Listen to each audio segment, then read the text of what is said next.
Hello, hello. How's everybody doing this evening?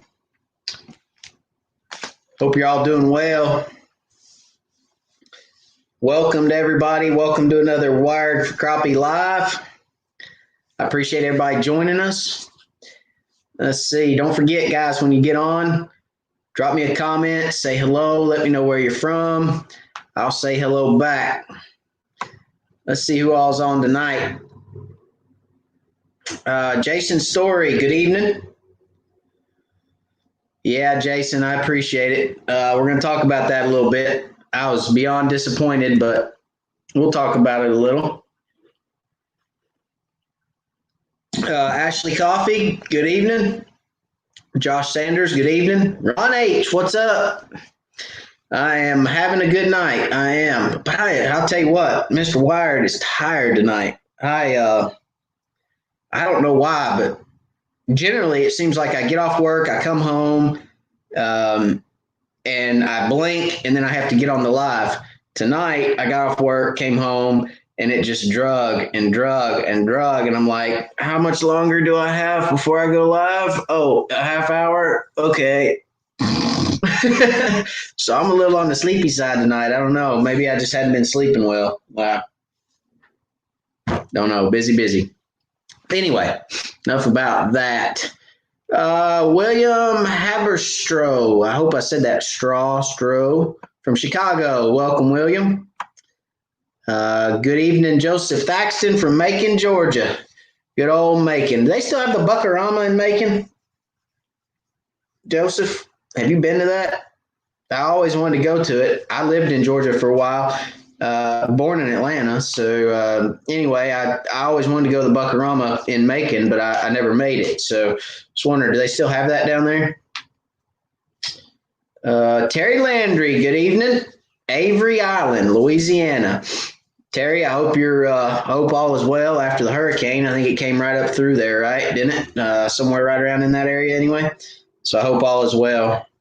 Jody Gosaway, what's up? Jimmy Pratt, hello, sir. Brad Nelson, hello from Moore, Oklahoma. Aubrey, hello. I would try that last name, but it's probably as bad as Zenas is. So I'm gonna refrain from that, Aubrey, but hello. Phil Pickett, hello from Elkhart, Illinois. Welcome, Illinois. Mike Mike just says hello. Hello, Mike. Terry Gear, Middle Tennessee. Hello. Tim Payne, hello. Robert Love, hello. Welcome. Charles Witt, Vonore, Tennessee. Right down the road from me, Charles. What's going on, man? Matt Scotch says windy on Lake Fork today. I bet it was that hurricane riding right down, I guess, to the east of it. I'd say it was probably pretty windy. Heidi Clark, hello. Harold Stamey from Rockwood. How's it going? Oh, Ronnie Harris from Carrollton. How's it going, Ronnie? Best barbecue in Carrollton you've ever seen. Downtown Carrollton. I can't remember the name of the place. I say it every week, but they got some good barbecue in Carrollton. Ain't no joke. Stephen Webb caught 30 and 3 foot to 18 foot. Bigger ones in 3 foot, Stephen says. Stephen caught some fish. Blake Hawk. Hello, everyone. Hope all is well with the fam. Looks like some of you have fun last weekend at the Teleco event. Yeah, we're going to talk about that a little bit, Blake, here in just a moment. Travis. Man, I'm glad to have Travis back. Travis Christians, where you been, man? I hadn't seen you, been missing you. I'm glad you're back. Travis has been there since the beginning of everything. Travis had some health things go on, and then he had some boat stuff go down. Anyway, I'm glad you're back, Travis. Welcome back. Joseph Thaxton, it's in Perry. Okay. So I knew it was down that way somewhere. Yeah, I guess it is Perry, isn't it? Macon, Perry area. Before you get off on 300, in between Macon and 300, right there in that area. Roger Paul from Maryland. I think that's the first Maryland I've seen. What's going on, Roger? Rusty Prophet, hello. Todd Pell, hello. Stephen Webb. Skeeter says hello. What's going on, Skeeter? He said my daughter Skeeter says hello. Hello. Terry's all good with the storms. You're very welcome for asking, Terry. I'm glad y'all are good. Dr. Jack, what's going on? Roger T, Cleveland, Tennessee. What's going on? Aubrey says, thanks for all the help with the fishing specialties transducer poll. Talked to Mike and he sent right away. Finally going to try it out tomorrow after work on Lake Waco in Central Texas. You're very welcome, Aubrey. I hope you enjoy it. It's a great poll. I really like it. I hope you got the wired discount. If you call Mike and tell him you want the wired discount, WIRED, you get 10% off. So I hope he gave you that. But you are very welcome.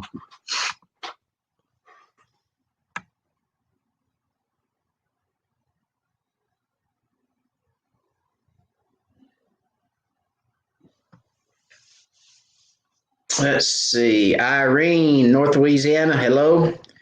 Bobby Mills, hello. Sid Lewis, Jackson, Mississippi. What's going on? Dustin Shepard, what's up? Hope you found a lot of 10-inch fish for this weekend. Yeah, we're going to talk about that too here in a minute. Y'all are excited about that, I hope. I'm excited about it. It's going to be nice. Going to be fun, I think. Going to be fun. All right, so let's talk a little bit about this past weekend. I fished a tournament on Tellico Lake with East Tennessee Crappie Club. For those of you that probably saw the results, we got beat by 0.06 pounds. We finished second. There's 22 boats in the tournament. 0.06 pounds. That's 3 drops of water. So, can't really say that we flopped the tournament, but it wasn't and we knew it wasn't going to be what we wanted it to be. So, we knew going into the tournament that, hang on just a second. Let me break in here. Sorry. Stephen Webb, Skeeter loves your show. Thank you for the super chat, Stephen. I appreciate it. That will go right back into crappie fishing, help keep me on the water doing content for you guys. Tell Skeeter thank you very much. I appreciate it. And tell her keep watching the show. Thank you. And Skeeter's a fan. I'm a fan of Skeeter's. So thank y'all very much. Thank you, Stephen, again. And thanks for the super chat. So we knew going into Tellico it was not going to be good, okay? The fishing was not going to be good.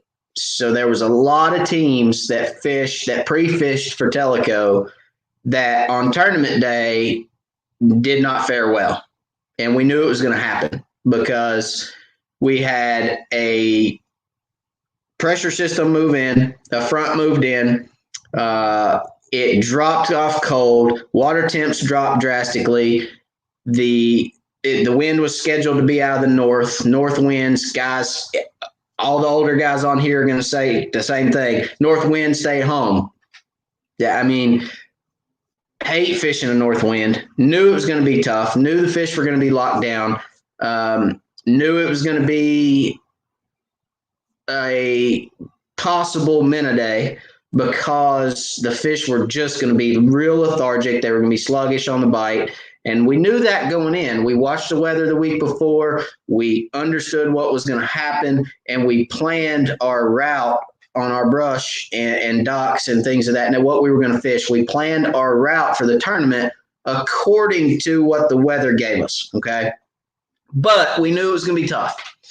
So we stayed on fish all day. We caught fish all day.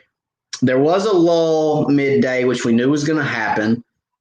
We knew that the best time as far as the pressure was concerned was going to be around 2 o'clock. The barometric pressure showed best about 2 o'clock. So we knew from that, on that upswing of pressure from probably 1 to 3, we were going to have our best fishing. And that's pretty much what we saw, is that 1 to 3 area. We saw better fishing. However, we just couldn't get a kicker fish. Every one of our fish was between 0.9 pounds and 1.16 pounds or something like that. And this is Teleco. There's not a bunch of giants on Teleco. So we knew that it was going to be that way. We prepared for it. And I feel like we did very well, all things accounted for and aside. We just needed that one bite and never got it. The team that won did have a kicker fish. They had a 130. There was one spot that we knew had good fish on it that we ran into. We got to it about 10 o'clock. About 10 o'clock, and there was a boat sitting on it already. One of the guys in the tournament had found it, and he was sitting there. Not only was he sitting there, but he caught the big fish for the tournament off that spot. One big fish with it. Kind of bummed us out a little bit, because after the tournament, he says, "Hey, I caught it off that brush pile y'all see me on," and I just shook my head. I was like, that was our kicker fish. That's all we needed. We could have won the tournament. So we had some scale issues in the boat. The handheld just wasn't working right. I kind of wonder if we didn't get a fish cold right, but all things aside, there was a lot of things that did not work in our favor for that tournament, and we did struggle. It just started off a struggle that day, really, to be honest with you. The live well, we had live well issue. It was a nightmare. It is a nightmare. But all things aside, we've had a good day. We fished well, and we probably caught 200 fish. I mean, we caught a lot of fish, just a lot of the same size fish. So the team that won fished with minnows all day. We fished with minnows a little. The first brush pile we went to, the fish would not eat a jig. We threw a jig on it for about 10 minutes once the tournament began. They would not eat it. We put a slip float and a minnow down there. We did get some bites, caught some good fish, and then switched back to a jig. And once we switched back to a jig, they continued to eat once they got fired up into a feeding frenzy, if you will, or a mood to eat. They did hit the jig. 2 jigs that worked probably the best for us that we used most of the day was the bonehead stump bug in black and chartreuse. That was the number 1, black and chartreuse. The number 2 jig would have been the pumpkin and chartreuse stump bug. That probably caught just as many fish, but I didn't start using it till the later half of the tournament. So those 2 are a go-to for me. You guys know that, especially on those tough days where the pressures change like that. I was waiting on fall. I just didn't want it to happen the day before a tournament. So, again, it dropped off cold. The pressures tanked. It was tough. It was a tough day on the water. And there was a lot of teams that were on fish, probably some of the guys on here right now, that were on fish and good fish that didn't fare that well. The adjustments maybe weren't made for the pressure and for the day, and they didn't fare as well as they would have if we fished the week before. So, but it was a good tournament. Everybody did catch fish. It was just one of those days where the big ones weren't biting. You could go catch fish, but the big ones wouldn't play. So, but all in all, very good tournament. 22 boats, great turnout. And we finished second. So is what it is. Can't win them all. Let's see. What are you guys saying here? Fishing with Camo Joe. Hit the like button. 63 watching, 21 likes. Yeah, guys, if y'all don't care, smash that like button, please. That just lets YouTube and all the other people that come across the live after it posts tonight, they see it and they know a lot of people liked it and they'll watch it. So smash that like button for me.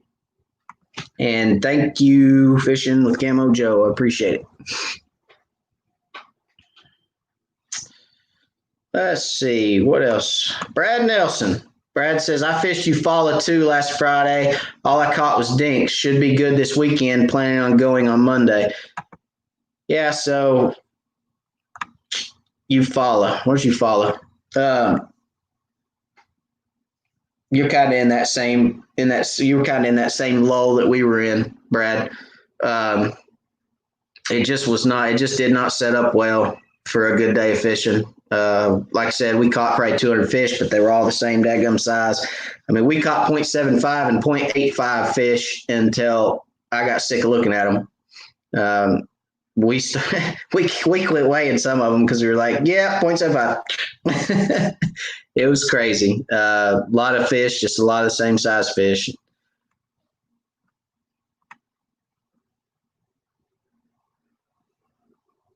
Travis says, it was terrible. I fished Longtown Creek mainly because I live in Longtown, all brush and trees with nothing but dinks.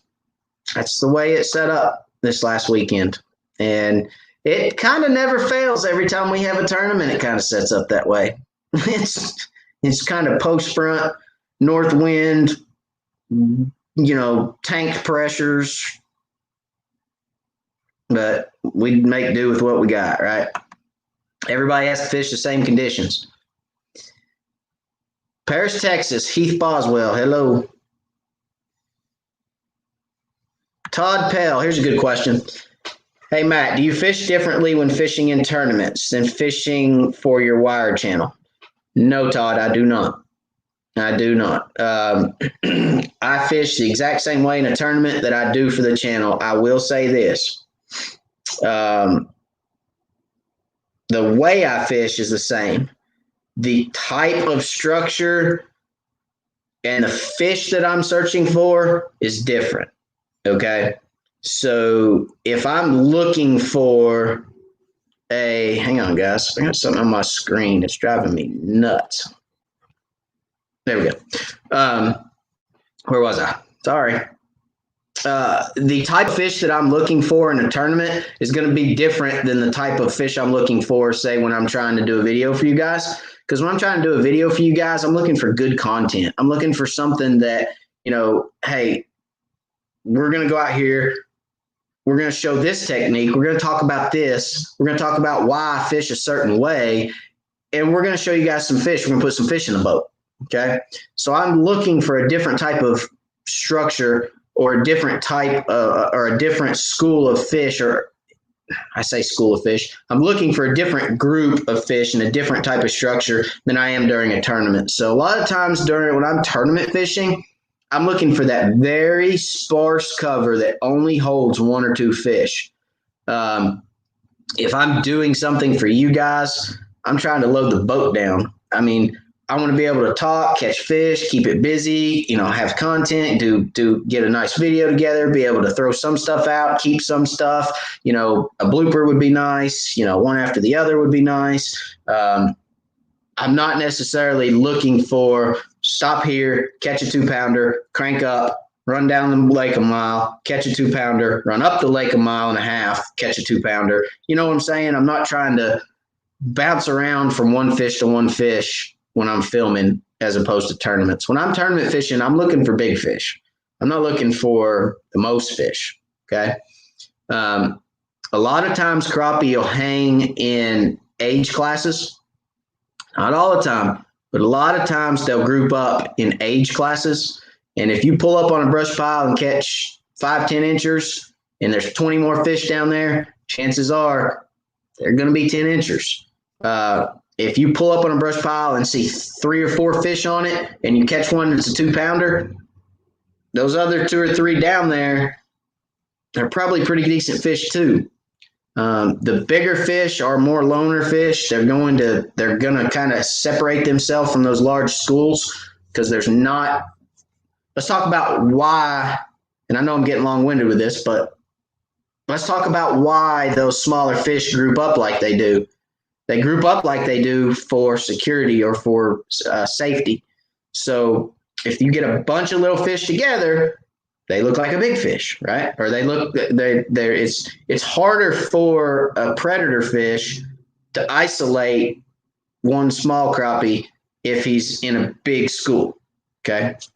So those bigger fish, like those 2.5, 3 pounders, they can get out there by themselves. Ain't much going to eat them outside of a really big striper or a really big catfish. So they can get out there and kind of be loners and do their own thing, whereas these smaller fish got to hang in groups, okay? So to answer your question, no, I don't fish differently as far as my technique is concerned. I'm still doing that pitching, that single poling, the flipping, casting brush, but I do look for a different type of fish, okay? I hope that helps. Very good question, though. And I could have went on about another 45 minutes, but I throttled myself back there because that was a very loaded question, and it has to do with habits of fish and everything else. So, but I refrained from getting on my soapbox, kind of.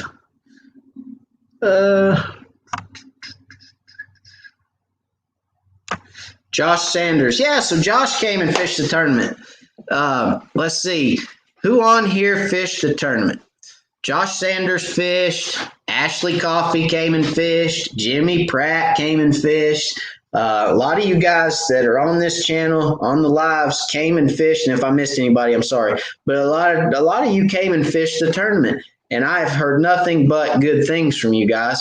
Tell everybody your experience. Type out something for everybody. And let them know, what kind of experiences you have, and don't sugarcoat it. If you didn't like it and you didn't have fun and it sucked and you couldn't stand it and you thought we were all jerks, and put that in here too. But let everybody know how you thought. I hadn't heard anything but good things, and I think Jimmy Pratt is actually hooked now. He's like, yeah, I'm addicted. So it's a lot of fun. We had a lot of fun with it. But let's see. Josh says everything we caught was small. Used black and chartreuse stump bugs and some minnows, caught majority in the morning. Being new lake, didn't know a ton of brush to fish. Very fun, though. So it was just one of them days, Josh. I mean, it really was. It set up to be a tough day. And it was. It was a tough day for a lot of people. So a lot of fish caught, just not the quality that I told people it'd take 8 pounds to win it. And I really felt that we could have had 8 pounds until the week of the tournament. And I saw the weather and I was like, no, be lucky you get 7. So it's set up to be tough. Jody, when the bite is tough, do you downsize? No, I do not. I throw the exact same thing that I always throw. I'm not a believer in downsizing. I really am not. I'm not going to say it doesn't work, but I'm a believer in if they're not active, go find active fish. Somewhere in your lake, there's active fish. Somewhere in your lake, there's fish that'll eat. Okay. So if you're on a brush pile and they're not biting, move. Go find another brush pile and find active fish, because you'll waste more time sitting there with small jigs or minnows or whatever trying to get fish to bite. Now you can try stuff. Don't get me wrong. I mean, if you're on a brush pile and they won't eat, grab a smaller jig, throw it down there. If they don't eat it, get gone. Put a minnow down there. If they eat it, stick around a little bit. If they don't eat it, get gone. There's too much structure in our lakes. There's too many fish in these lakes to sit on one pile all day. Okay. Move around, keep moving. You'll find active fish. There's active fish in the lake. I don't care. Pressures aside, moon phases aside, winds aside, temperatures aside, fish still have to eat. Okay, period. They still have to eat. Wind aside, rain aside, everything, snow, ice, I can go on and on. Everything aside, they have to eat. I don't think I've been on the water and had tough days. Don't get me wrong, but I've never been on the water and not been able to find some brush pile that fish are hungry on. All right. I've been on some days we fished a tournament on Watts Bar. I think it was year before last. It was a January tournament and half the lake was froze up. And when I say froze up, can't put your boat in the lake froze up. I mean, we had to find boat ramps on the main channel just to get our boats in the lake. because everything from the main channel about a third back, if you got more than 1/3 into the creeks, it was frozen from there back. Okay, that was probably the toughest day I've ever had on a lake ever, and I probably moved around to 50 different brush piles and caught fish on 2. But 2 brush piles I caught fish off of, and I just went back and forth. When I found those 2, I kept going back and forth, and caught fish. So, and once I wore those out, I went and fished more and didn't catch anything. But there's a brush pile in that lake somewhere, regardless, that will have active fish on it. So keep moving.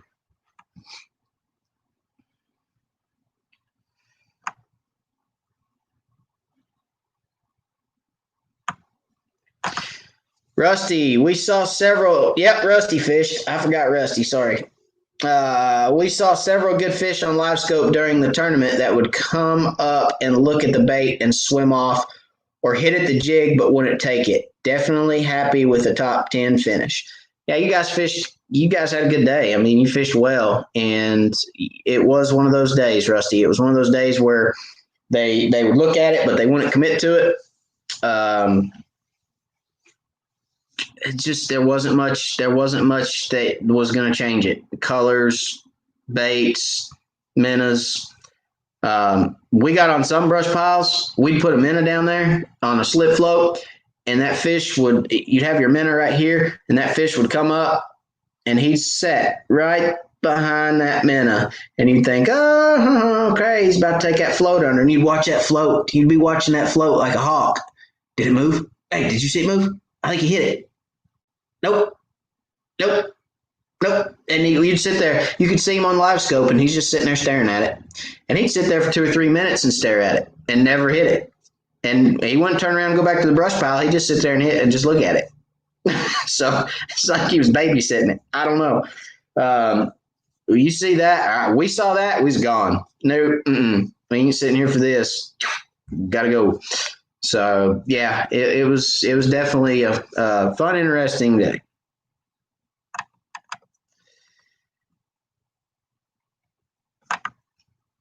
Douglas next month. Yeah, Douglas tournament is next month. It will be October the 17th. We're going at a Dandridge free ramp. Registration 6:30 to 7.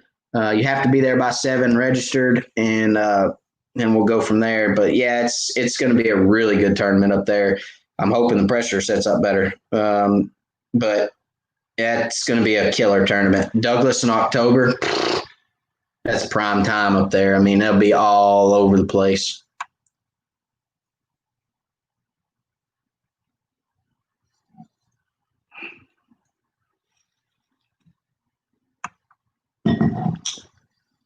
Let's see.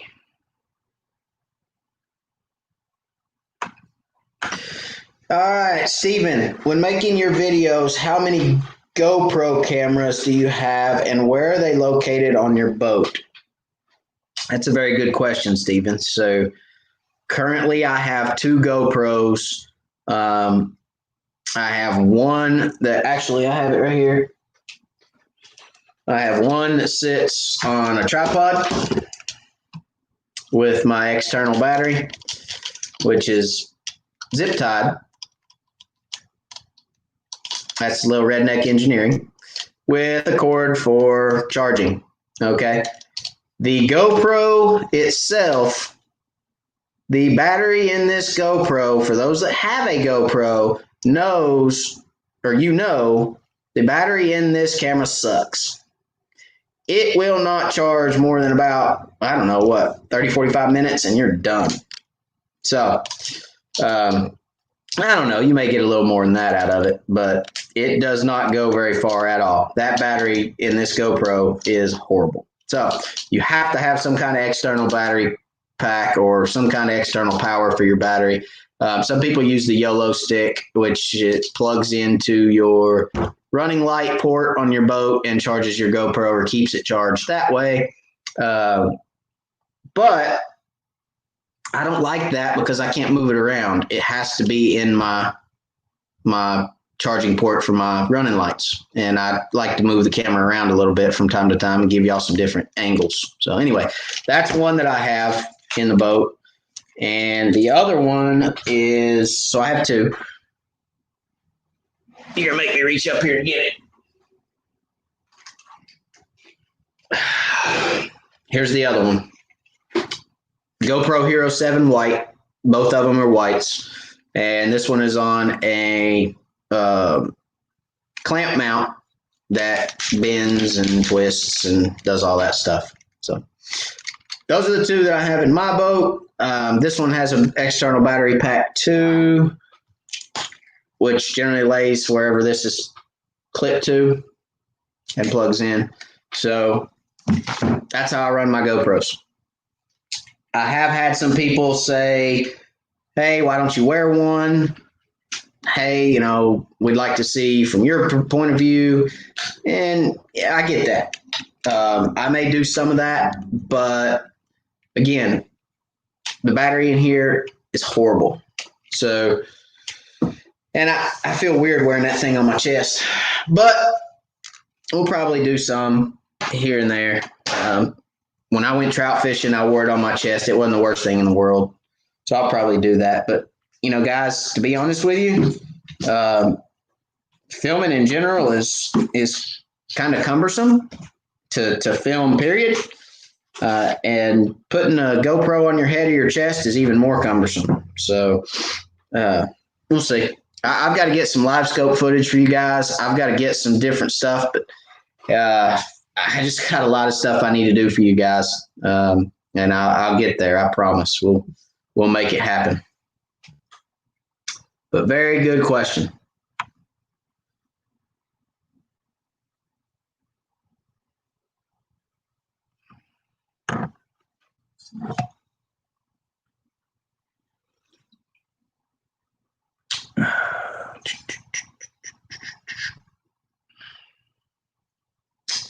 Let's see. I'm looking through some of your comments here. See if anybody has any other questions.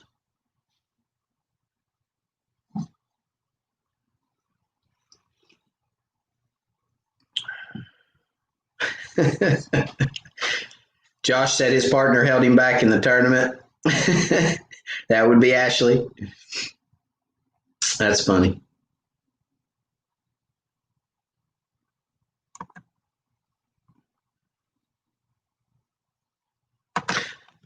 All right, Bobby Mills. Mac, being new to Lake Chickamauga, can you tell me, are there any good fishing holes in the Saudi Creek area?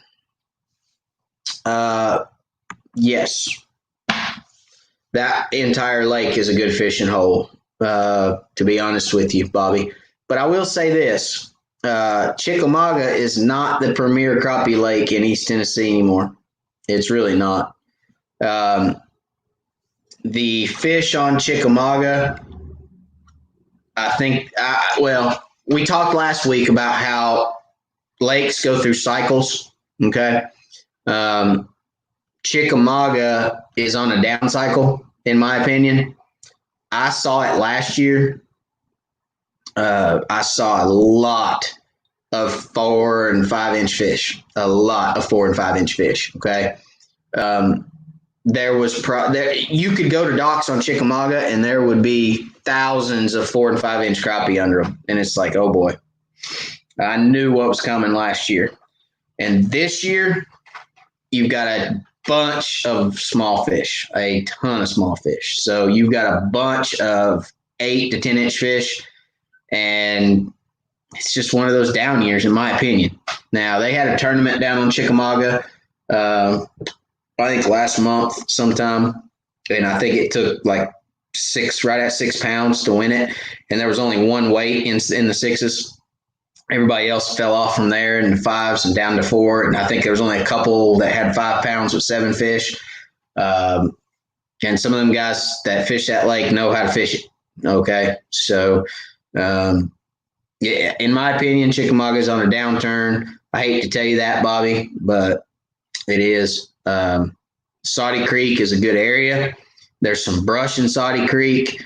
The bridge in Saudi Creek is a good place to look. There's a lot of natural structure in Saudi Creek along the creek channel, so you can look for some of that. Fish will hold on that.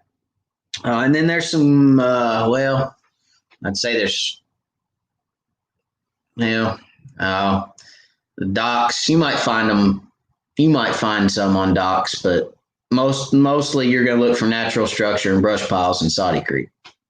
So that would be my advice to you without just giving you GPS coordinates.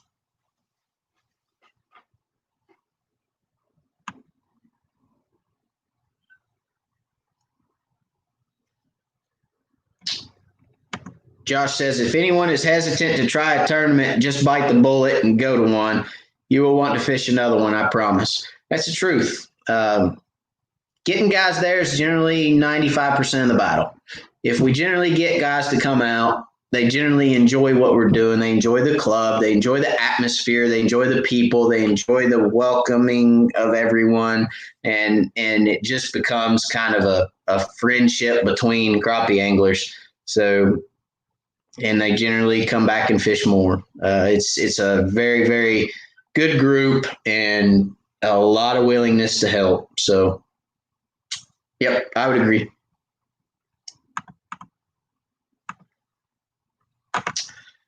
All right, when marking brush or fish on side imaging, do you mark the top of the brush pile or the bottom of the lake? On side imaging. I don't have a photo to show you right now. That's a good question. Let me think for a second how I can answer that without showing you a photo. Let me see if I have a side imaging photo on my phone. I might.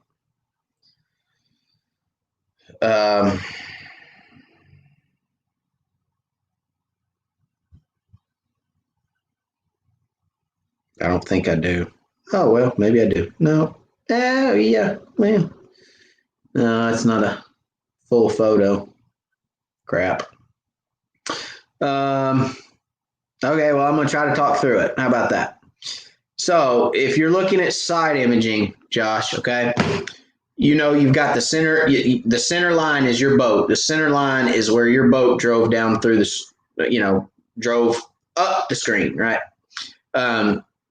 So that center line is your boat. If you see a brush pile or fish and they're over here, but they're not over here, there's no fish over here, there's no brush over here, but you see them on this side, then you want to bring your cursor over and you want to mark the top of that brush pile, okay? If you're on your side imaging and you see a brush pile on this side and you see the exact same image on this side, that means you went directly over top of that brush and you need to mark it right here in the center, okay? So if the brush pile's here and the brush pile's here, you mark it right here in the center because you went directly over top. If you see it on this side, but you see it real fuzzy over on this side, it's more to this side than it is to this one, okay? And I'd say left to right, but it's backwards for me and you. So I'm saying this one and that one because my camera turns everything backwards. So again, if you see it on this side and it's real bright, you see this side's real dull, then you missed it a little bit to this side. It's more on this side of the boat than it is the other. So what I'll do is instead of marking it right in the center, I'll move that cursor over halfway between the top of that brush pile and the boat, and I'll mark it halfway in between. Because chances are, if you're in 20 feet of water and you see that brush out at 20 feet over here, and you see a ghost image of it over here, if you mark it 10 feet this way, you're going to hit it every time. Okay? Does that make sense? I hope it does. Let me know if that made sense. Over here, over there, this way, that way. I wish I had a picture that I could show that to you, but I don't have a picture with me. Maybe I'll revisit that next week, but I'm hoping that made sense to you. Here's a good question. I always love this question, and I'm gonna be a little bit of a smart butt. I'll give you the true answer, but I'm gonna be a little bit of a smart butt. Where are the crappie at on Loudon? They're between. Um, let's see, what's above Loudon? What lake's above Loudon? I just had a brain fart. They're between the dams. Ain't that the bass answer? That's the bass fishing answer. What lake's above Loudon, guys? Well, there's two lakes above Loudon, Cherokee or Douglas, because they all come down into Loudon. Holston River and the French Broad, right? Yeah, Holston River and the French Broad come down into Loudon, which is Douglas and Cherokee. Yeah, into Loudon. So anyway, they're somewhere between Cherokee or Douglas Dam and Fort Loudon Dam. No, Fort Loudon. Most of my fishing on Fort Loudon happens from, and this is a very large area, the dam up to Pellissippi Parkway. I would not go much above Pellissippi Parkway. There's some fish up there, and there's going to be some guys that probably say I catch them up above that all the time. I don't typically fish above Pellissippi. My best areas on Loudon are probably going to be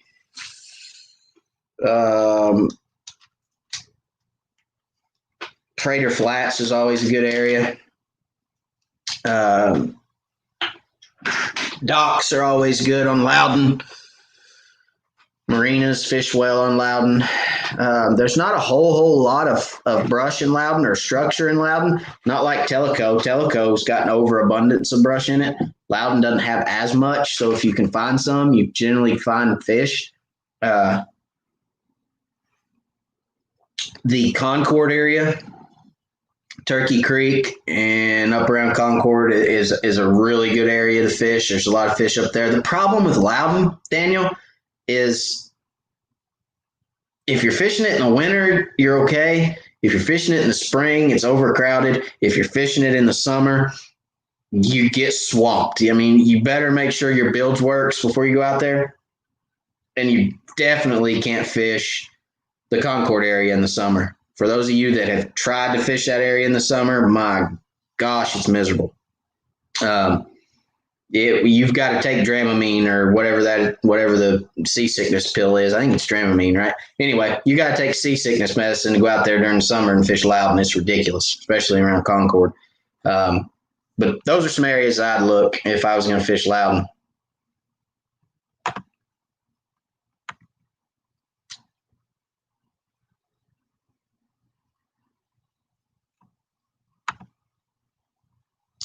Josh says, I feel like I mark a pile, then go over it with down imaging, and it's not in the correct spot. Ooh, this is an opportunity right here. Josh, what unit do you have? What kind of unit are you fishing with? Is it a Garmin? Let me know, please.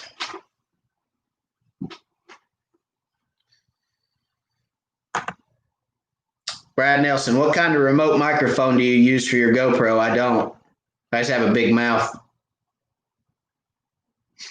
My audio seems to be pretty good. I've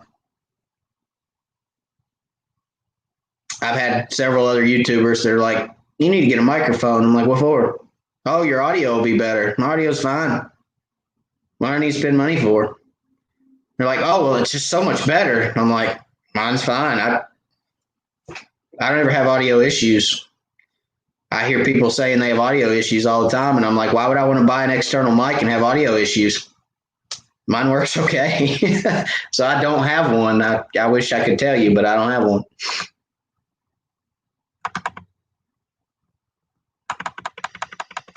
Let's see here.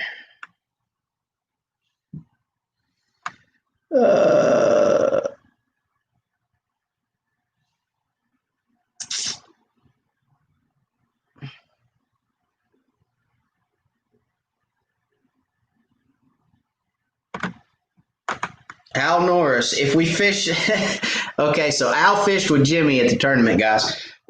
If we finish sixth in our first tournament, could we assume that we will win the next? So, Al, I'll tell you this.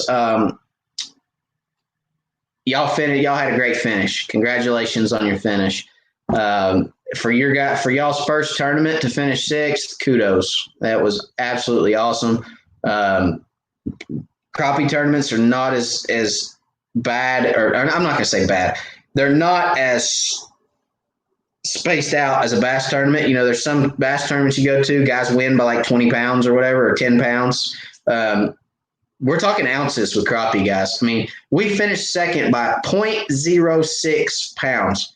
6/100ths of a pound is what we lost by.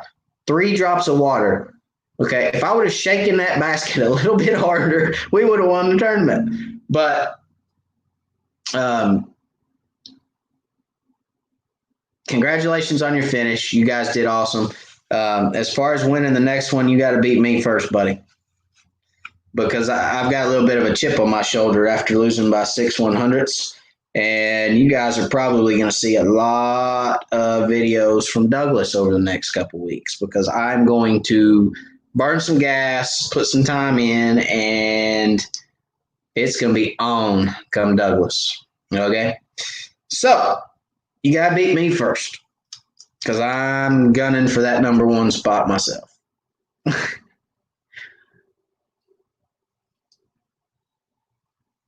Charles Witt, this is a good question. What lake in East Tennessee is the best crappie lake this year? I hadn't fished them all this year. I have not been to Cherokee this year. And I have not been to Loudon. Yeah, I have. Yeah, I've been to Loudon this year. Yeah, I went to Loudon. Put a hole in my boat. That's right. But I've been to Loudon, but I hadn't been to Cherokee. So out of the ones that I've been to, I would probably say for numbers of fish, just to go catch fish and have fun. If you're not trying to fill the freezer or anything like that, just catch fish, have fun, Tellico or Chickamauga. You're not going to catch big ones. You're going to catch a lot, but you ain't going to catch them big. Not big ones. If you're looking for weight, Charles, probably Melton Hill or Watts Bar. There are some big crappie in Melton Hill. But be forewarned, if you go to Melton Hill to catch crappie, they are tough and they are hard to come by. But they're big. When you catch one, it's big. So anyway, that's what I'd tell you for numbers and big fish.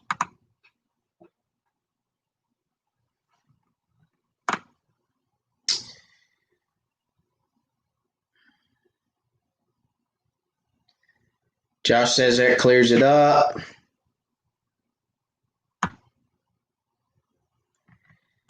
Here's a good question. Rusty's hitting me up for tournament information. How do you decide which brush to fish to start the tournament, and how do you mark them on your graph to separate them from your other waypoints? Well, Rusty, I'll tell you this, okay? I don't mark any waypoint any different. Every single waypoint on my units is a blue dot. Every single one of them. They're numbered. They're not named. They're not. I don't spend a whole bunch of time. Look, I've got probably 5,000 waypoints, maybe more. I got a lot. I don't have time to sit down and name all them. Any given time I go to the lake, I'll find 30 or 35 different brush piles because I spend half my time on the water looking. So I don't have time to sit down and label all that or mark all that. How do I decide which brush to fish to start a tournament? If you are going to tournament fish, okay, and you want to fare well in a crappie tournament, go to the lake that you're going to fish and find structure, okay? This is the number one thing that I will tell you. Do not fish your structure 2 weeks prior to the tournament. Don't do it. Now, go fish some stuff. If you catch a good one, leave them. You've got to make yourself not fish when you're pre-fishing a tournament. Okay. Now, I'll tell you a story. We were fishing Watts Bar one year. Scott and Neil. It was 2 days before the tournament, I believe. It was 2 days before the tournament. I went down to do a little bit of looking around. Ran across Scott and Neil, Scott Bunch, Neil Alvis. They fish with the club. Some of you know them, some don't. I pull up to their boat, and they're like, "Hey, man, what's going on?" I'm like, "Oh, not much. Looking around. Find anything?" "Yeah, I found a lot of stuff." "Finding fish?" "Yeah." "How big were they?" "I don't know." "What do you mean you don't know?" "Don't know." They said, "Did you not fish for them?" "Nope." It floored them. Neil was like, "Oh, I couldn't do that. I couldn't do that. I got to catch at least one to see how big they are. I don't need to see how big they are. I got down imaging. I can see how big they are. I know which ones have big fish and which ones have little fish. I don't need to fish for them." "You mean tell me you've been out here all day and had fish?" I said, "Nope. Don't even have my trolling motor batteries. I purposefully left my trolling motor batteries at home, took them out of the boat. Because I'd probably have to fish too if it came right down to it and I knew I had trolling motor batteries. But at least once during the day, right? But I make myself go look at stuff, go look at structure, go try to identify which piles have the larger fish on them, and that's the route I run. A couple weeks before the tournament, I'll fish. I'll catch some fish here, catch some fish there, move around a lot, try to identify. Generally, Rusty, there's going to be a section of lake that holds larger fish, okay? Identifying that section of lake that holds the larger fish is A. B is identifying what depth most of your fish are in, okay? And then C is identifying which brush piles you have that are in that depth of water. And then it's pretty easy to make a milk run of your brush piles that you know are in that depth, okay? Now, if you get out there a day of the tournament, or you see the pressure is going to fall out of the bottom's going to fall out of the pressure, and it's going to be like a dirty diaper that day, then you adjust. You say, okay, we're pulling off that and we're going back to deep stuff. We're going back to where those fish aren't affected as much. It's just planning ahead, putting everything together and trying to do the best that you can in that day of the tournament. Okay. I hope that makes sense. I hope I'm making some sense tonight. I feel like I'm talking out one side of my mouth and talking out the other at the same time, but that's how I approach a tournament. It's completely different from just wanting to go out and have a good day of fishing. It's 180 degrees difference. Because when I go to fish a tournament, I want to fish as well as I can. I want to do as well as I can. I want to finish as high on the board as I can. And I've seen it too many times. Guys say, "Hey, and we caught 12 pounds yesterday with our 7 fish. We're going to do well in this tournament." And I'm like, "You caught them yesterday?" "Yeah. Oh, man, we had 12 pounds yesterday." I'm like, "Okay, see you weigh in. Good luck." They come back and they're like, "Man, we got 6 pounds. We couldn't catch a big fish." I was like, "It's because you caught them all yesterday." So that would be my suggestion. Dustin, got my first ACC crappie stick. Going to try it out tomorrow, 6.6. Well, let me know how you like it, Dustin. Shoot me a message or something. Let me know how you like it. It's a great rod. I really enjoy using them. The 6.6 is perfect for brush fishing. I mean, I love it. Daniel says, "Amen to summertime at Concord." You can't fish Concord during the summer. It's miserable.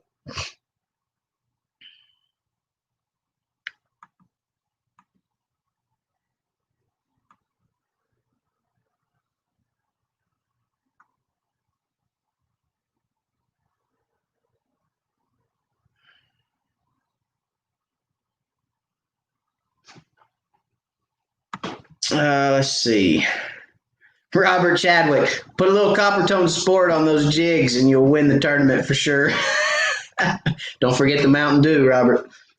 Hey, I was about to put some on there Saturday. No joke. I was ready to put some copper tone on jigs for sure.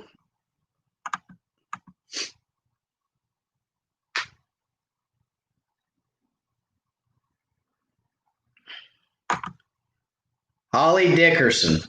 I heard that Scott and Neil were not there so that you young guns had a chance to win. Lots of laughs. Let me answer that, Holly. I heard they weren't there because we kicked their tail last year and they knew they couldn't come back and beat us on Teleco. So they just opted to go do something else that day. And I'm just saying. Because we spanked them last year and we were going to spank them again this year. They just didn't show up. And I hope Scott's on here. No, they weren't there. They had they're trying to make a run at the Crappie USA points this year, and they're doing fairly well at Crappie USA. So they had to go and pre-fish for a tournament that they have this weekend, I believe it is. So they opted to do that, but they don't normally fare very well on Teleco, so I don't think they were too disappointed to miss it. Like I said, we beat them last year. We won Teleco last year, and I don't know. We'll see.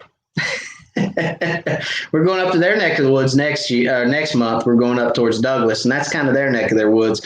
And we're going to see how they fare up there, too. We're going to give them the best run we can give them.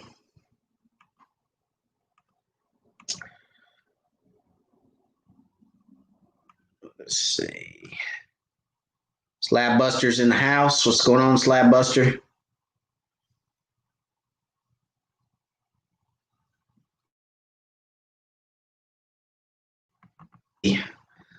Holly said Rusty is playing you. Yeah, he is. I know he is. That's okay. I don't mind it. I like the questions. And I like answering them. Guys, you guys know me by now. I'm not going to try to sugarcoat or hide anything from you guys. I want everybody to come to the tournament and do just as well as me. I like competition, and I'm not afraid of it. So if they come and they beat me at Douglas because of something I said on here tonight, and he comes back and he says, you mentioned this, that, and the other, and that's what I did, and I kicked your butt, then guess what? Good. Don't bother me a bit. I told you guys a story. I think it was last week. I had a guy that told me he'd never fished Douglas and didn't know what to do. And I said, look, you come to the Douglas tournament and I'll put you on fish personally. And he said, really? And I said, I will. And he said, okay. He got up there that day. I said, take these 2 hair flies, tie them on the jig. And he said, I don't have any of those. I said, here's 2 packs. I gave him 2 packs. I'm not going to name his name because he may be on here. I don't know. But I gave him some jigs and I said, here's how to do it. Tie 2 of these on, go to Muddy Creek, right down the middle of the creek. I know it'll be 50 feet deep, but I don't care. Right down the middle of the creek, throw it out as far as you can behind the boat, troll these jigs, this many rods, blah, blah, blah. Told him exactly how to do it, and I said, do it all day. I don't care. From the time we start to the time we stop, do it all day. And he come back to the weigh-in, and he looked at me, and he said, I got fish. I got good fish. And I was like, oh, really? I was like, okay. I didn't go to Muddy Creek that day. I sent him to Muddy Creek, and I got my butt kicked. I told him where to go fish and got my butt kicked. But that's fine. That's what it's all about. And he continued to come back to tournaments. He continued to fish with us, and he continued to learn and have a good time. And that's what this is all about. That's what Wired for Crappie is about, teaching you guys to catch more fish. And if Rusty's playing me, let him play me. I'm fine with that. Doesn't bother me a bit because he's got my cell phone number. So if he really wants to play me, he can call and ask. I'll answer his questions. Doesn't have to do it on the live. But I'm glad he's doing it on the live because it gives me stuff to talk about. So, anyway.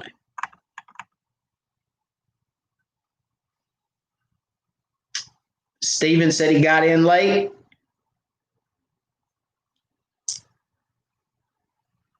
Stephen Webb, what's the highest payout for a crappie tournament?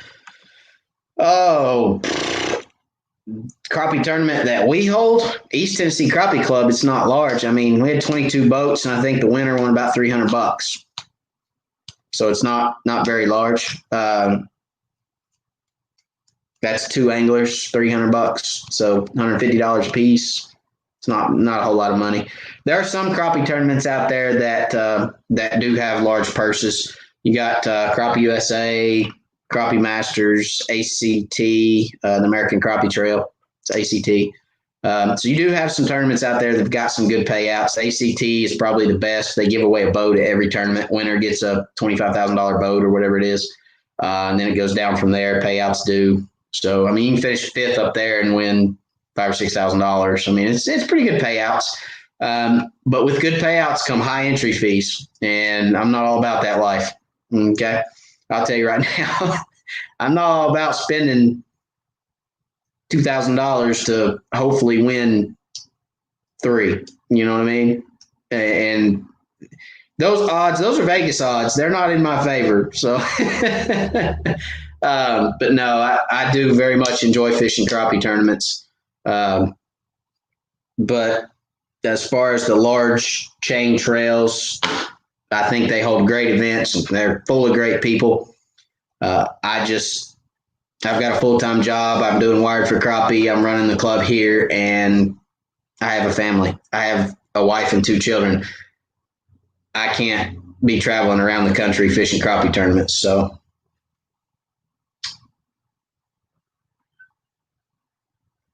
maybe when I get older and my kids get out of the house, I'll have a little more time I can dedicate towards traveling and fishing. Matt, is the Crappie USA tourney in Grenada, Mississippi? Which one? They have one down there, I believe. I don't know if they're down in Grenada right now or not.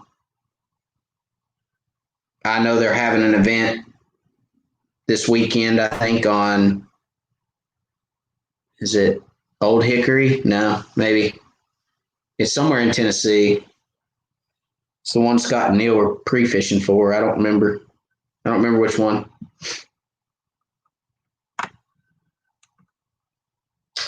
Terry Landry said he's off. Jackie Jordan says Josh answered me. She's on. Hello, Jackie. Have I ever used crappie bombs tipped with minnows? No, I haven't used crappie bombs. No. Not even sure what a crappie bomb is.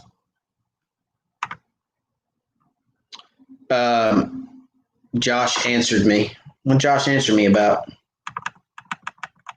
I'll run back up. Helix 9. Side scan, Helix 9. Yeah, I think I answered Josh's question, I think. Oh, there's Rusty. Hey, Rusty. I wasn't playing him this time.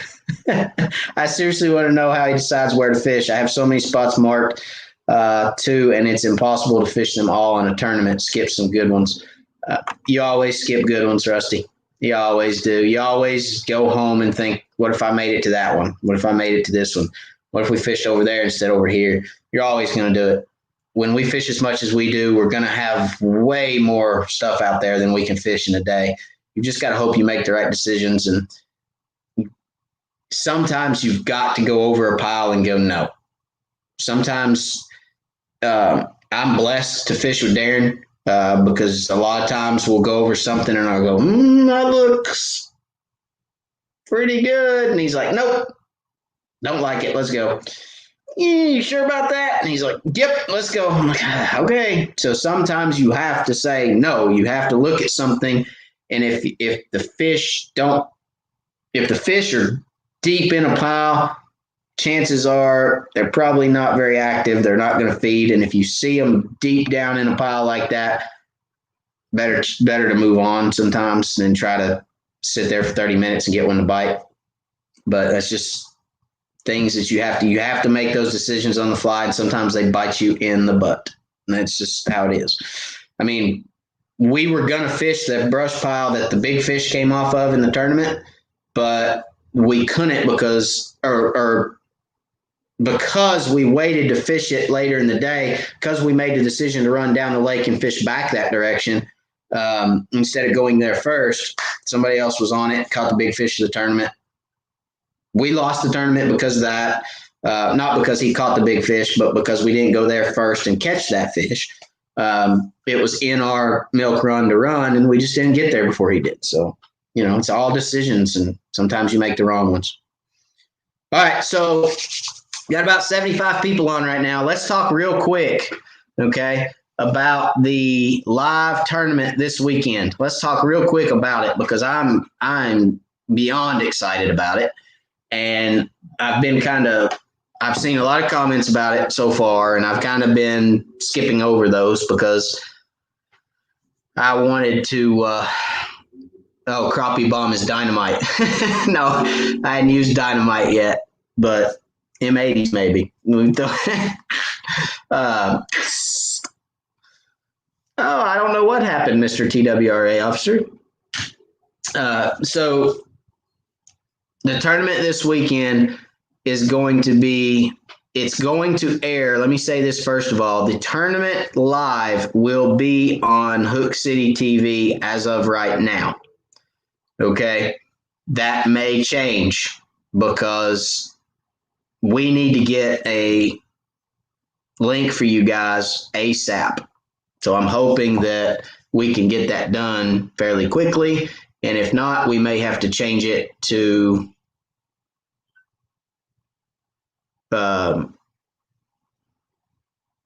another channel, but I hope not. So it should be on Hook City TV. Okay.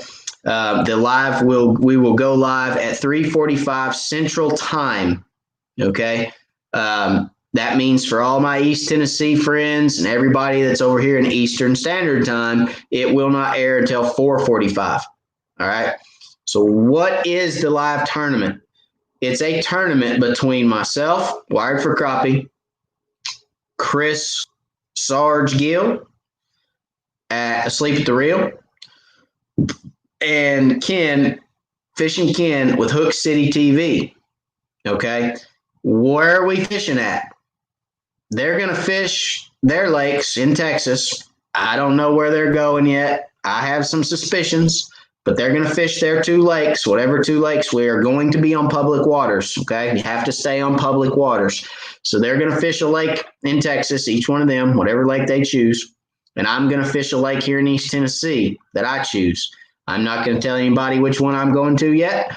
I have a couple ideas of which ones I'm going to, but I hadn't exactly made 100% decision on where I'm going. So, what are the rules for the tournament? We are going to start fishing at 4 o'clock Central Time, which will be 5 o'clock Eastern Time. Okay. We will start fishing. All three of us will be on the screen at the same time. So you guys can come to a live just like you're watching right now, and you'll have Chris, Ken, and me all on the screen fishing at the same time. You can ask questions just like you're doing now. You can give super chats just like you're doing now. You can do everything you can do right now with that. We will have officials in our boat. I'll have a guy with me. Chris will have one with him. Ken will have one with him. They'll be able to read. We are not going to stop and read your comments, okay? But our officials are going to read the comments. They're going to ask us questions that we can answer for you guys. The angler who catches the most fish over 10 inches is going to win the tournament. And that is the most fish over 10 inches in 2 hours, because we're fishing 4 to 6 Central Time, 5 to 7 Eastern Time. 2 hours, guy who catches the most fish over 10 inches will win, okay? It's going to be a lot of fun. It's going to be a lot of fun. We're going to have a very good time with it. It's going to be entertaining. It's going to be knowledgeable. And you guys are going to get to see three of us go head to head. So you guys, if you watch crappie videos on YouTube, you've probably seen Chris's, you've seen mine because you're here tonight, and you've probably seen Ken with Hook City TV at some point in time. We're going to go head to head. Now, yes, we're on separate lakes. We're not fishing the same lake, but that's why we're doing the most fish over 10 inches and not weight. Because as you guys know, if you do 7 biggest fish, geographically speaking, Texas fish are large. Now, let me say this. There's a lake in East Tennessee, which will remain nameless, that I hadn't seen a Texas lake compete with yet. Okay. There's a lake that we fished last year in the East Tennessee Crappie Club. It took 15.71 pounds, 15 and 3/4 pounds to win the tournament. And I hadn't seen a Texas lake do that. I'm just saying. Now, I could be wrong. There could be some weights that get that high down there, but I'm telling you, if they do, they don't get much above that. So for them to say we don't have big fish in East Tennessee, wrong. We got big fish in East Tennessee. Maybe at some point we'll go back and we'll do 7 big fish. We'll just see, who stack up against who. Anyway, for now, we're going to do the most fish over 10 inches, okay? So it's going to be a lot of fun. I'm looking forward to it. Chris is talking smack. He says the live tourney is where you go down, my friend. Okay. Roger that, buddy. Roger that. We'll see. It's 3 days away, so we'll see how it goes.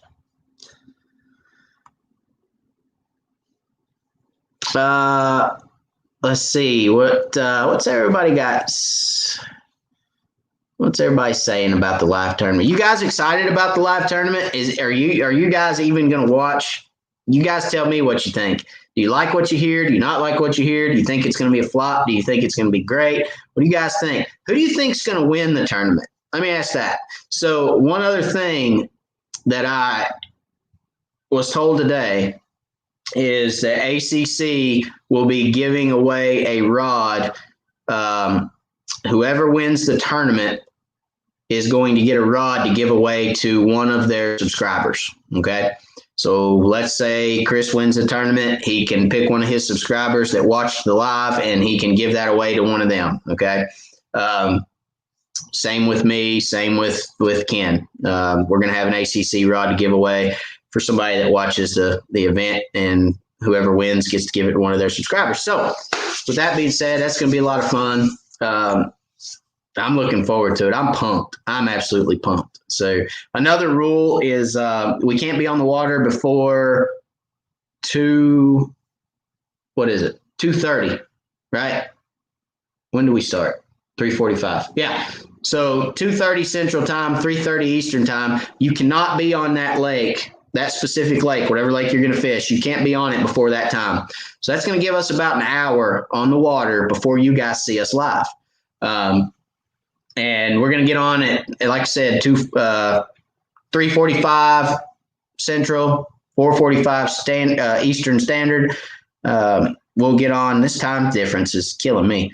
But we'll get on about 15 minutes before we start fishing, tell you guys hello. We'll let you know where we're fishing at. We'll let you know kind of what we're fishing with, how we're going to fish.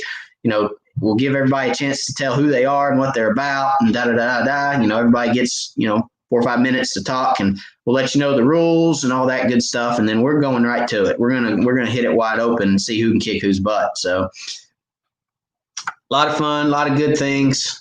I hope that you guys will join us and watch. It will be an event to watch, that's for sure. Let's see what you guys are saying about it.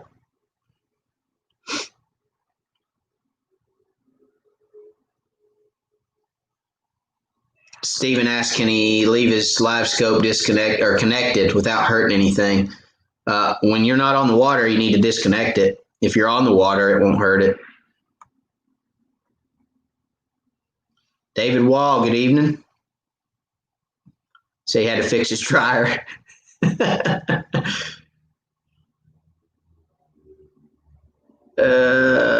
Rusty, I bet your lake choice starts with a W.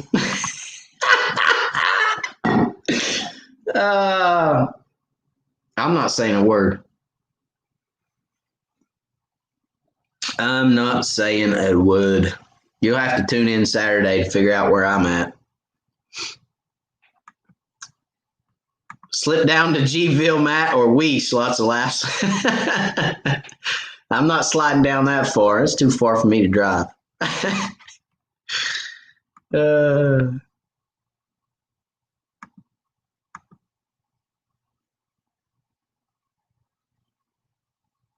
Oh, yeah. Chris has already given excuses. If I lose, it's because we have a hurricane on us now. Bleep, bleep, bleep, bleep, bleep. I'm just saying, that's an excuse, my friend. Oh, yes, Slab Buster. I love it. Yeah. See? I'm not the only one that thinks he's got excuses. Look right there. Slab Buster's got my back. Yep.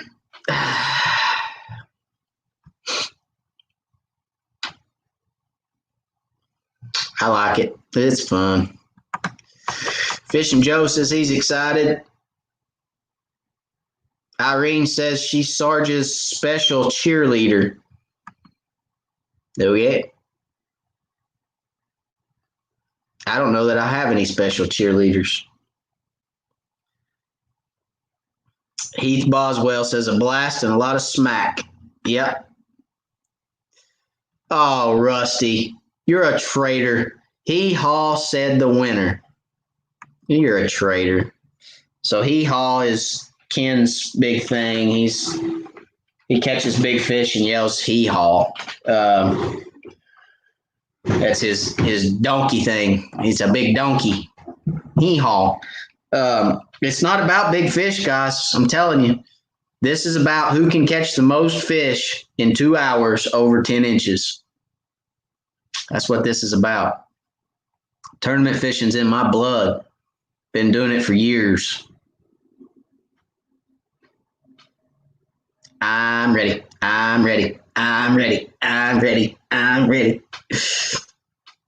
SpongeBob. That's my SpongeBob impression. Yes, my kids watch SpongeBob a lot.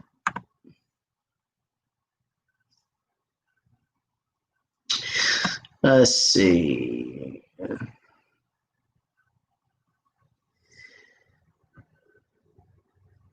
Will you be telling us what you are using to catch the fish as you fish? Absolutely, we will. Absolutely. So you guys can ask us those questions. I'm sure we will answer those. I mean, we will talk as we're fishing. You guys know me. I don't shut up. So I'm going to be talking. And please, no comments that says, I know that's right. He don't shut up. I know I don't shut up. But yes, we will be answering questions and telling you what we're fishing with, how we're fishing, depths of water, water temperatures, water clarities. We'll be giving all that information out live for you guys to hear. Now, it's going to be a little tricky because there's going to be 3 of us with 3 audios. So we're going to kind of have to, our marshals are I don't really want to call them marshals. I guess they are. Our marshals that are in each boat because they're going to be measuring our fish to make sure they're 10 inches. And keeping track of how many we caught and doing all that for us and watching your comments and asking us questions. So our marshals are going to kind of have to help coach us of when it's our turn to talk, right? So it'll be a lot of fun. We'll be answering a lot of questions, yes. Ronnie Harris says SEC football is coming back. He's going to be watching SEC football. Well, I'll tell you what you do, Ronnie. Let me explain how this works. So you turn the football game on and you mute it because you can watch football. You don't need to hear all that mess. You can watch it and you can listen to us while you watch. So you can go back and forth and listen to us, and then you can watch your SEC football. You know what I'm saying? Tennessee's playing this weekend too, so. I'm not going to say that I won't be looking at the scores on the Tennessee game. I'm not sure what time kickoff is for Tennessee, though, so I'm really not. I need to look that up. But I feel you. Football's coming back.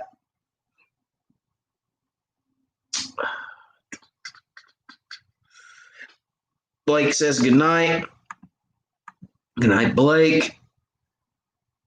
Stoked about the tournament, Steven says. Mike, what happens with a tie? Man, we hadn't talked about that. I don't know. We'll just have to see. I mean, I guess two tie, all tie. Isn't that the way that goes? No. If two of us tie, we just share that and share the win. I reckon. You know, we don't have anything in place for a tie. I guess if we come to the end of 2 hours and we tie, we could always say, okay, there's two of us tied. Next one to catch fish wins. Go from there. I don't know. We'll see. I don't think that'll happen. Of course, now that I said that, we'll all tie. All three of us will catch the same 3 fish. I don't know, but we'll see. We'll see what happens. Ronnie Harris says, it's hard to pick a winner because you all are. You teach us so much with the info you give us. Well, thank you, Ronnie. I appreciate that. You're just saying that because you don't want to pick me. You want to pick somebody. You want to pick one of the other guys. That's okay. Hey, it's all good. If you guys, hey, Rusty, I thought Rusty was my friend. He's picking old Ken, so that's okay. No worries. I'm not giving him any more information. I'm not answering any more Rusty's questions. That's it. He's cut off.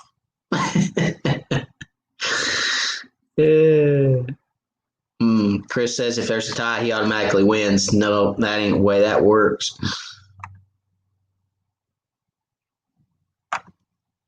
Robert, what is the limit in Tennessee? So length limit's 10 inches. They have to be 10 inches to be legal. And I believe in Texas, they have to be 10 inches as well to be legal. So that's where we came up with the 10 inches legal crappie. Who can catch the most legal crappie in 2 hours? And then per person limit per day is 15 fish. So 15 fish per person per day.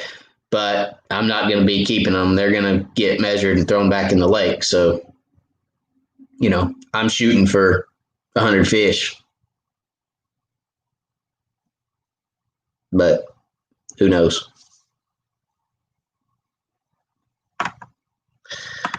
Mike says, hey, I'm with the Texas guys. That's all right. That's all right.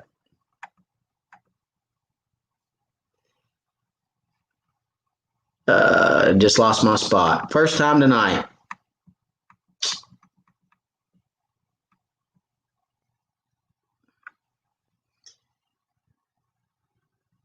David says, I can't wait, but I may have to watch from the boat. Well, that's the beauty of it, guys, is you guys can watch it from the boat.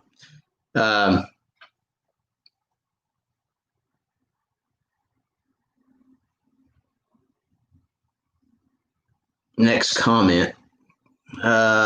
Yogi? Which one? Sorry. Okay. I got a text that said, look at the next comment, but I'm not sure which one. Anyway, that's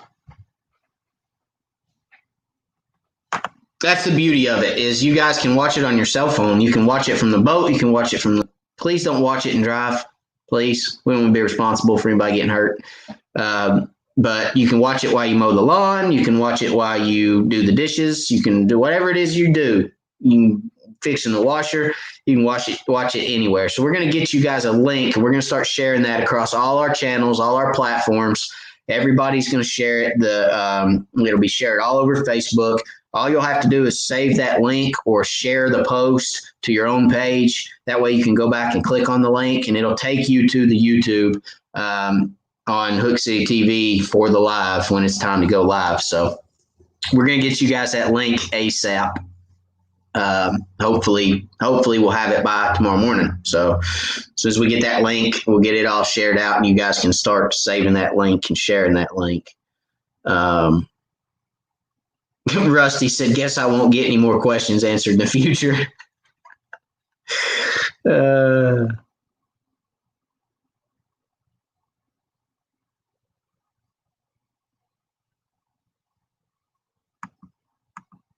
Steven says he's got Hook City crappie recipes. The man's got a tournament. hungry and going to win the tourney. I'm going to root for Hook City. That's fine. That's fine. You guys are welcome to root for whoever you want to root for. Just remember, it's the most 10-inch fish. Got to watch LSU football. Go Tigers. That's funny.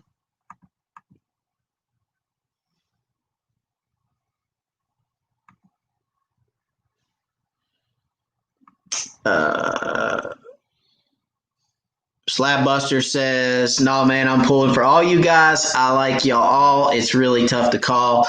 For real, I've got my guess, though I'm not saying, but I have already. Okay.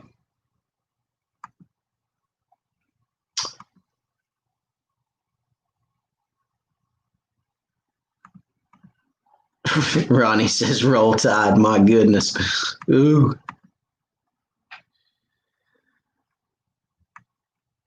Hang on. Mike, sure enjoy the show, Matt. Thank you, Mike. I appreciate it. Thank you for the super chat. Glad you enjoy the show. I enjoy doing it for you guys. I enjoy getting on here and talking crappie with everybody. So I really appreciate it. I hope that everybody else is enjoying it as well. And thank you so much for the super chat. Now let me roll back up to the Roll Tide comment. I am wearing Roll Tide colors. Yes, Slabbuster, Tennessee still plays football. Well, we try to play football, okay? We attempt football. So, but hey, we're on an uptick. We're on an uptick. Come on. Cut us a break. Not everybody can buy their recruits, okay?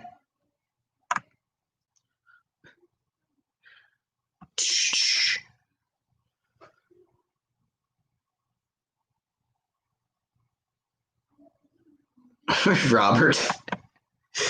I heard that Sarge's monitor is his brother, just saying.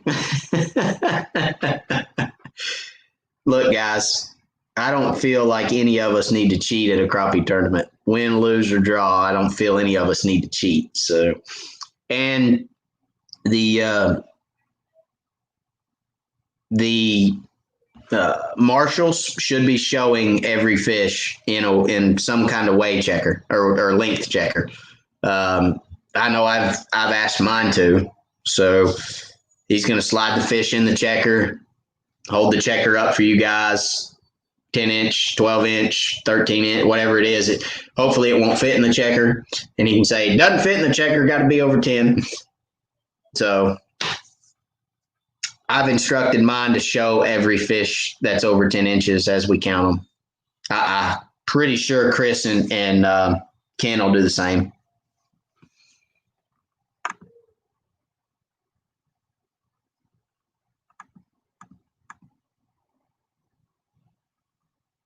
Ronnie Harris. I like Ronnie Harris's comment. Matt's my man. I got one in my corner, guys. It's on now like Donkey Kong. I just need one. That's all I need, Ronnie. I just need one. All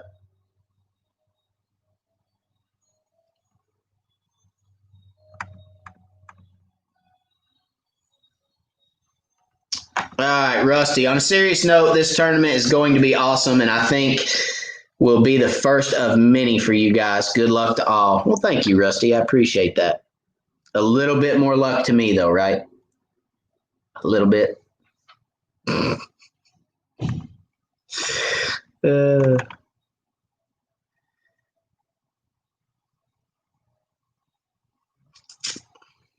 Chris says it's going to be a good time no matter what, no matter who wins. I agree. It's going to be a good time.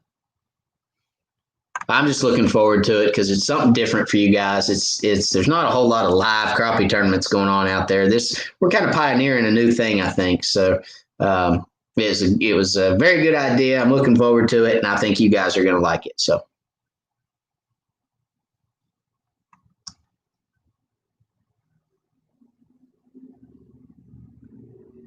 John Boyd, if it was size, it would be Hook City, but limit, who knows? Well, John, look, here's what we're going to do, okay? After this one, we're going to do a 7 fish, wait. If I can get them to commit to doing it, we're going to do it. Because I'm telling you right now, don't matter what if you're in Tennessee or in Texas. And I challenge both of them to a 7 fish, big fish tournament. And I don't care if it's 1 hour, 2 hours, 4 hours, 12 hours, 6 hours, 20 hours. I don't care. I'll fish a big fish tournament against either one of them any day. Because there's a lake in East Tennessee that you can go catch them, and it's a public lake, and you can go catch them just as big or bigger than in Texas. And I'll do it any day of the week. I'm ready. I take off work to do it. But anyway, this one's numbers, so going to be a lot of fun.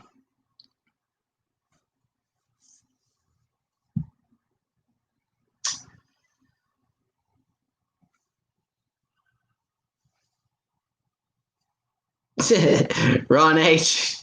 Matt, you got it. No problem. Just do what you do. Well, that's what I'm going to go out there and do. I'm going to do me. And the chips will fall where they fall. And it'll be what it is. I'm looking forward to it. It's going to be a fun time. As Chris said, we're all winners in the end. Doesn't matter who catches the most. It's going to be a lot of fun. And I know you guys are going to enjoy it. And that's the main thing. Dr. Jack, Tennessee, baby. Go slay them crappie, Matt. I'm going to do my best. I promise you. I'm going to put them stump bugs right there behind me to use. I'm telling you right now, because I'm going to be throwing them stump bugs. Them stump bugs are going to be burning up the lake. I'm telling you right now. Real quick, let's talk a little bit about braid. So, I've been using braid a lot more, and I don't know why. I think I looked down here in my corner and seen my braid. But let's talk a little bit more about braid, okay? This is the Bonehead tackle, 12-pound, high vis yellow, and I use the orange too. It doesn't matter. I hadn't seen a difference. I don't know what that was. I hadn't seen a difference in the orange or the yellow, so that's orange with a glare. It's orange. Okay. Orange or yellow, it doesn't matter. But let's talk about the advantage of braids. So you guys know I've said it before. I'm gonna read that comment in a minute. So I've said before, I've had my conversations about braid. I've had my likes, my dislikes. Let me talk to you guys about the advantage of this during a tournament. Okay. In our tournament last week, I used a not a light wire hook, but a lighter hook. Okay. It wasn't a straight light wire. I mean, it still had a little bit of backbone to the hook, but I used a hook that would bend a little easier. And I tied straight to the braid. And I'll be 100% honest with you. It saved me I bet it saved me an hour on the water. And time equals fish in a tournament. So I liked it because I could straighten a hook out and I wasn't retying as much. Okay. So for tournament fishermen, I would look at braid. I would look at it over mono. Now, if you're using an 8-pound mono or something that's a lot stouter than what I use, 4-pound, then you could probably still get away with the same thing, maybe. But that 12-pound braid and a lighter hook on a tournament day will save you time, okay? Because you can, I'll tell you what, we were pre-fishing a couple weeks before this tournament, me and my fishing partner. I was fishing with braid, he was fishing with mono, and by the end of the day, he said, give me some of that braid so I can put it on one of my rods. And I was like, why?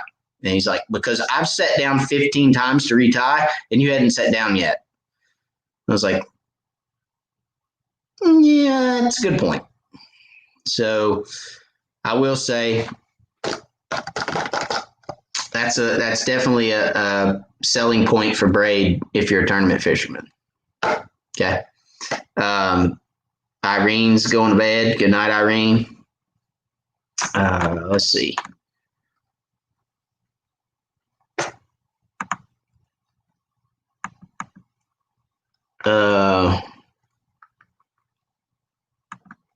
Robert Johnson said, "Will be interesting to see who stops talking smack first." Yeah, it will be. It'll be interesting.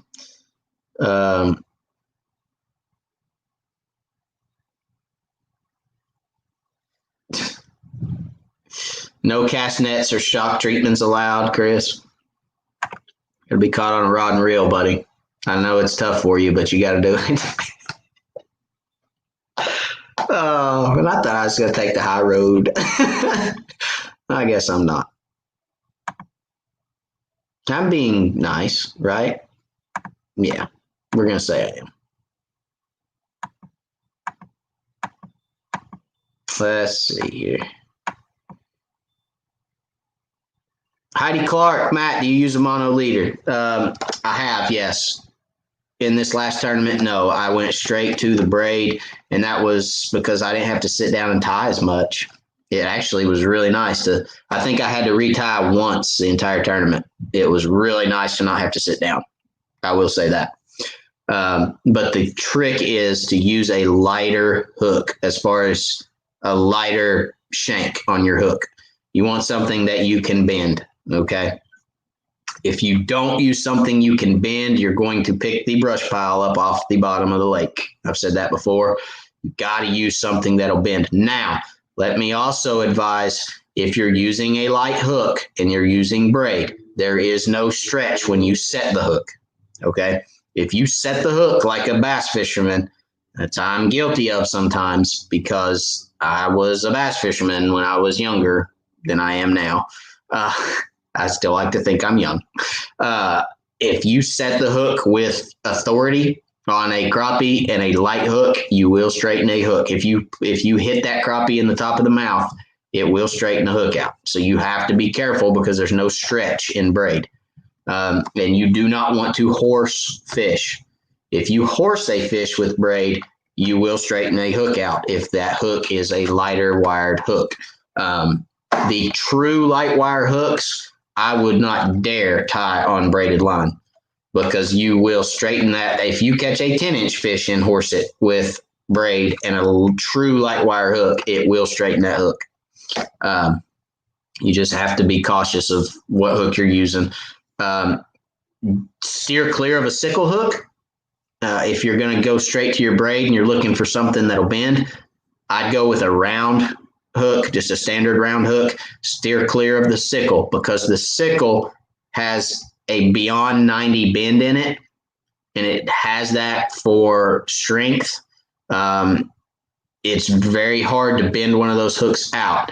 If you bend one out, you're generally only going to bend it out once or twice, and it's going to break, and it's going to break every time where it bends past 90. Okay.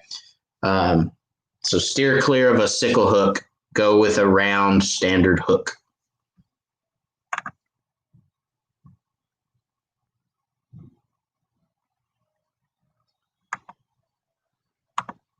Dr. Jack, why wouldn't you use braid all the time? I wouldn't use braid all the time, Dr. Jack, because braid doesn't shoot very well. So when I'm shooting docks, I typically use mono, okay? I want something that I can shoot real well, that's going to come off the rod well. In really, really, really clear conditions, I wouldn't want to use braid, because crappie are not line sensitive. But in really, really clear conditions, I sometimes wonder. It's just peace of mind to me. It's not necessarily, I've never seen fish run from line, but peace of mind says in really, really clear conditions, like, and I'm talking clear, like Douglas, Cherokee, Norris, up northern East Tennessee, where it's very, very clear.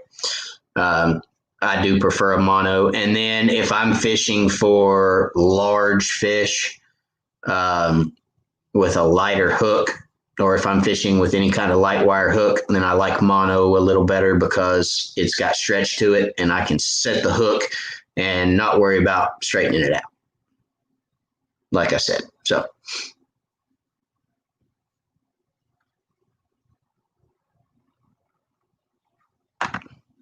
Do you know if ACC rods float? Seems like I've seen that they did on another video. Well, Chris dropped one in the lake one time. It floated. So I'm not trying it. They're too expensive to be throwing in the lake. Maybe I'll tie some line on one, throw it in the lake, and see if it floats. But I ain't throwing it in the lake without something tied to it, or without at least the line in my hand. So we'll try it out and see. But Chris threw one in the lake one time. I don't think he threw it. I think he dropped it or kicked it in the lake or something. I don't remember. But anyway, that one that he did that with floated. I hadn't tried the 6.6 yet because I don't necessarily want to lose it, but I'll try it and see. Hold on to the line, toss her in.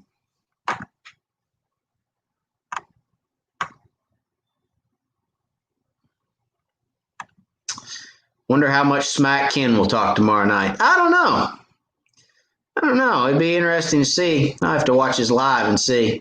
Maybe me and Chris need to get on there and bait him a little bit. What do you guys think? Should we get on there and poke at him a little bit?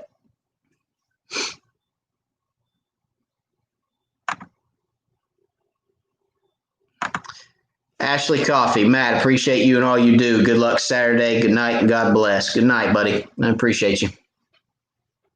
So, Ronnie says yes.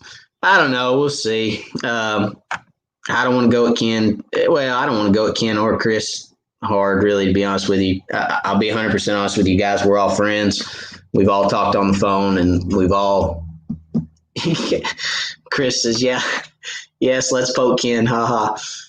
Sometimes you don't want to poke the bear, guys. Sometimes you don't want to poke the bear. I've had that backfire on me sometimes. But, yeah, I don't know. We'll see. It'd be interesting to maybe ask him what his thoughts are anyway. But, yes, I appreciate the good lucks, and we are all friends. At the end of the day, we're all friends, and it's going to be a lot of fun. So now I will say this. One of those friends is going to have bragging rights over the other friends, but it's all fun. It'll be good.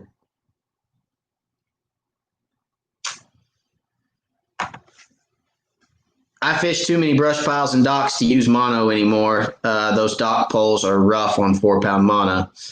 Yeah, they are. They are. But braid does not shoot as well as mono. I can tell you that.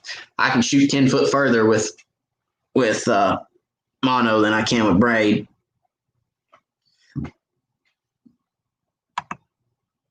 Jackie says, good night, Matt. Go get them. Thank you, Jackie. All right, guys, I made it to the end of my comment stream here, and we've been on for about an hour and 42 minutes. So I appreciate all y'all for watching. Please tune in Saturday. We would love to have you guys watching. We'd love to have you guys participate in the live tournament, and we look forward to doing it. I hope that we have a good turnout, and I hope we can continue to do it. If we have a good turnout, we're going to do it again. I mean, that's just how that is. So now if none of you guys show up and it's just the three of us on there wasting time fishing, and, well, not wasting time, but just out there fishing for the three of us, then we might not do it again. So we're trying to do some different things, think outside the box, and get a little more involved with just doing it live, no editing, straight off the cup, just live action, Turtle Man. So anyway, join us Saturday. Don't forget, there is a time change or a time difference, okay? It is going to be on Hook City TV is where it'll be live at. It will be 3:45 Central Time, 4:45 Eastern Time. So whichever time zone you're in, for the guys that I see from out in California, it will be thank you for the good lucks. I appreciate it. If you guys are out in California, there's going to be a time difference out there. So make sure you guys know what time it airs, and we'll get all the links shared out for you guys as soon as we get them, okay? So thank y'all again. I appreciate y'all watching the live tonight. Watch out for my video this week, and live next Wednesday, 9 o'clock. So I appreciate you guys, and God bless. We'll see you later.